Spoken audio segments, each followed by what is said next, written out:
Hey everybody, welcome to the Why Should I Refer You podcast. I'm recording this a little bit early in the morning, just finished a workout and continuing the skill series on culture.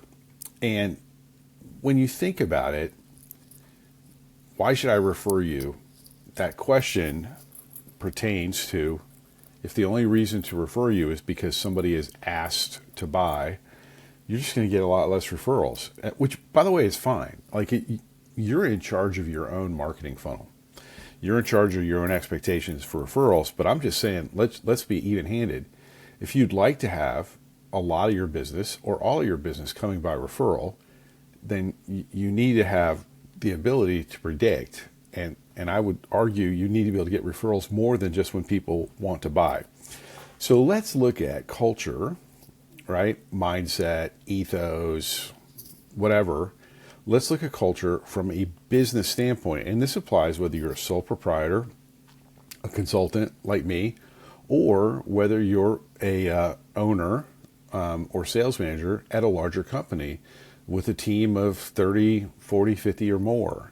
And the culture that you have to have when it comes to referrals is giving.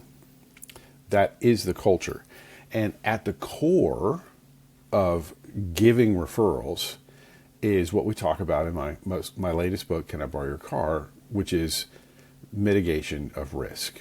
And so if you have a giving culture, you are aware inherently of the risks of giving referrals to other people. You know the reputational concerns. You know potentially the lost client concerns.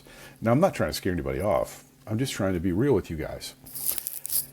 So here we go.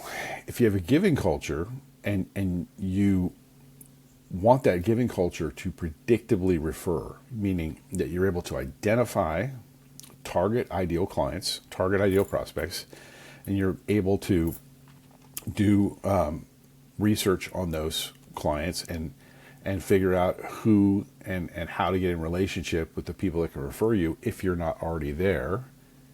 Then you're going to be more aware. If you want to be successful, you're going to be more aware. And this is the skill. You're going to be more aware of risk. You're going to speak differently than someone who's just taking. You're going to be more invested. And it's kind of like the difference, but this is stereotypical, right? But it's kind of the difference stereotypically between what people consider hunting salespeople and farming salespeople. The reality in the real world is a lot of hunters are amazing conservationists and are really to be thanked for a lot of the public land that we still have. And so, but when you get down to it, like, are you there to grow the resource? Or are you there to harvest the resource? And so my thing is, and if you look about it, this is a really easy way. This acronym I'm about to share with you, this is a really easy way for you to visualize the culture of the farming aspect. And it's cultivate, plant, and reap. And it's a cycle. It doesn't end at reaping, because real farming, right? Real resource management is about ensuring that the resource continues to exist and ideally grows, right? So when you're thinking about giving, right, as an organization, whether you're one person or many, and you're thinking about how do I have this culture so that we can get lots of referrals, the answer is to look at your relationships and your networks as resources that can be cultivated to help other people in addition to you. Then, as you get into relationship with these people, and cultivation is doing good work, taking care of them, showing that you understand them, and then being able to assess what is necessary. Like, so when you're looking to grow a crop, you need to make sure that the soil, the place that you're going to be planting, is going to be good for that crop. Certain crops, like a vineyards for certain types of wine, require certain types of temperature, climate, and in some cases altitude, right? My beloved coffee bean likes a little altitude when you grow them. And so you're not going to grow them in a swamp. You're going to need to grow them in a different environment.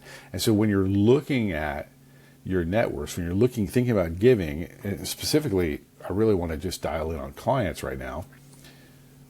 This is where you start asking clients whether they are a pre-retiree, whether they're a post-retiree, whether they're a business owner, whether they run a nonprofit, they're a corporate executive. It's being curious in a consistent and systematic basis, meaning so often referrals are run on ad hoc kind of concept.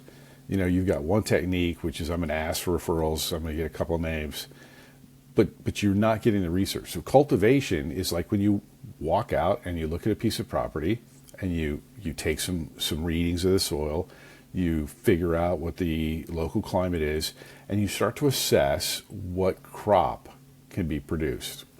And so, for example, if you're looking at a client of yours that owns a small business with 50 employees, and they're an HVAC company, and they've got six trucks, 6 crews, right?